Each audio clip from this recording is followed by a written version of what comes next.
Mga SSS pensioner, tatlong mahalagang bagay ang pag-uusapan natin ngayon. Una, mapapaaga na naman ang inyong pensyon ngayong Agosto 2026. Pangalawa, malapit na ang ikalabintatlong month pay, kaya alamin natin kung sino ang qualified at sino ang hindi. At pangatlo, ang ACOP compliance ngayong taon dahil kung hindi kayo makakomply sa tamang oras, maaaring masuspend ang inyong pensyon. Panoorin po ninyo ang buong video para hindi kayo mahuli sa alinman sa tatlong ito. I-subscribe na po kayo sa aming channel na SSS Update Today para palagi kayong updated sa mga pinakabagong balita tungkol sa inyong pensyon at mga benepisyo. At bago tayo magsimula, comment na po kayo sa baba at sabihin kung saang city o probinsya kayo nanood ngayon. Ito po ay nagbibigay sa akin ng malaking motibasyon na patuloy na gumawa ng mga video para sa inyo. Simulan natin sa magandang balita para sa lahat ng ating first batch at second batch pensioner. Base sa SSS Circular Number 2020-024, ang crediting date ng inyong regular monthly pension ay tinutukoy ng inyong date of contingency. Kung ang inyong date of contingency ay 1 hanggang 15 ng buwan, kayo ay batch 1.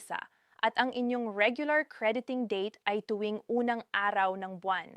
Kung ang inyong date of contingency naman ay 16 hanggang 31, kayo ay batch 2, at ang inyong regular crediting date ay tuwing ika-16 ng buwan.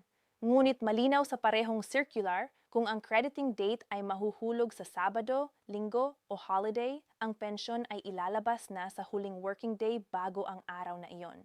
Ngayong Agosto 2026, mangyayari itong 2 beses, kapwa sa batch 1 at batch 2. Para sa batch 1 pensioner, ang Agosto 1, 2026 ay Sabado, kaya ang inyong pensyon para sa buwan ng August ay ilalabas na sa July 31, 2026, Biyernes. Para naman sa batch 2 pensioner, ang August 16, 2026 ay Linggo, kaya ang inyong pensyon ay ilalabas na sa August 14, 2026, Biyernes din. Kaya kung kayo ay pensioner, asahan ninyo ang inyong pensyon ng mas maaga kaysa sa regular na schedule ngayong buwan. Ngayon, pag-usapan natin ang paparating na ikalabintatlong month pay. Ang SSS ikalabintatlong month pension o mas kilala nating ikalabintatlong month pay ay karagdagang benepisyo na ibinibigay ng SSS sa mga kwalipikadong pensioner. Katumbas ito ng isang buong buwan ng inyong regular na pensyon at karaniwang inilalabas tuwing unang bahagi ng Disyembre bilang pamasko sa mga miyembro. Sino ba talaga ang kwalipikadong makatanggap ng ikalabintatlong month pay? Una, ang lahat ng SSS retirement pensioner, ibig sabihin, ang mga retiradong miyembro na nakakumpleto ng hindi bababa sa 100 at 20 monthly contributions at kasalukuyang tumatanggap ng buwanang pensyon. Pangalawa, ang mga SSS survivor or death pensioner, ang mga primary beneficiary tulad ng naulilang asawa o mga dependent na anak ng pumanaw na SSS member or retiree. Pangatlo, ang lahat ng total disability pensioner, ang mga miyembrong nagkaroon ng permanent total disability at kasalukuyang tumatanggap ng buwanang benepisyo. At pang-apat, ang mga partial disability pensioner, ngunit may kondisyon dito. Kwalipikado lamang sila kung ang natitirang tagal ng kanilang pensyon ay hindi bababa sa 12 buwan. Ngayon, sino naman ang hindi dapat umasa na makakatanggap ng ikalabintatlong month pay? Una, ang mga tumanggap ng lump sum, ibig sabihin ang mga miyembrong nag-retire or nag-file ng claim, ngunit isang bagsak na lamang ang natanggap na halaga dahil hindi nakaabot sa kinakailangang 100 at 20 monthly contributions. Pangalawa, ang mga suspended o ACOP suspended pensioner, ang mga pansamantalang na-suspend ang pension dahil hindi nakapag-comply sa Annual Confirmation of Pensioners Program sa tamang oras. Ngunit kapag na-reactivate na ang kanilang status, agad ding ire-release ng SSS ang naantalang pensyon kasama ang ikalabintatlong month pay.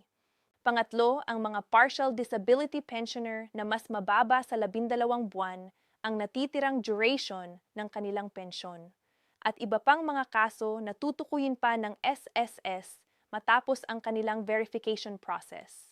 Ngayon, dito na tayo sa pinakamahalagang bahagi, ang ACOP compliance ngayong taon. Ang ACOP o Annual Confirmation of Pensioners ay ginagawa taon-taon para tiyakin na kwalipikado pa rin kayong tumanggap ng pensyon.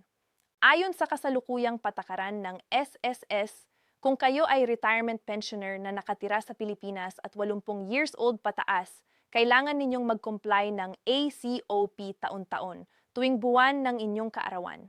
Kung kayo naman ay retirement pensioner na nasa Pilipinas, ngunit mas bata sa 80 years old, hindi ninyo kailangang mag-comply ng ACOP sa ngayon, maliban na lamang kung espesipikong hihilingin ito ng SSS sa inyo dahil sa partikular na sitwasyon. Ang lahat ng retirement pensioner na nakatira sa ibang bansa o abroad, kailangang mag-comply ng ACOP, walang exception dito. Kasama rin dito ang lahat ng survivor pensioner, disability pensioner, at dependent pensioner na required ding mag-comply ng kanilang ACOP tuwing buwan ng kaarawan. Paano ba tayo maaaring mag-comply ng ACOP? May ilang paraan tayong maaaring gamitin. Una, ang pag-comply sa pamamagitan ng facial authentication.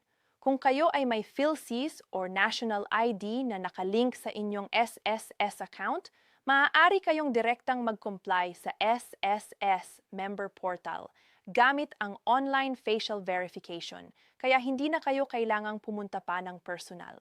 Pangalawa, sa pamamagitan ng email submission.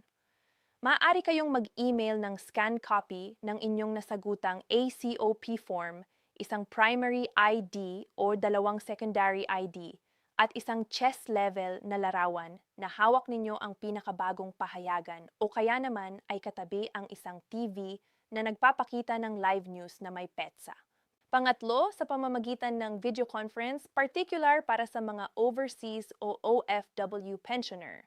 Mag-email lamang kayo sa SSS Foreign Relations para mag-set ng appointment para sa video interview. At pang-apat, sa pamamagitan ng walk-in sa pinakamalapit na SSS branch. Dalhin ninyo ang inyong nasagutang ACOP form at valid ID.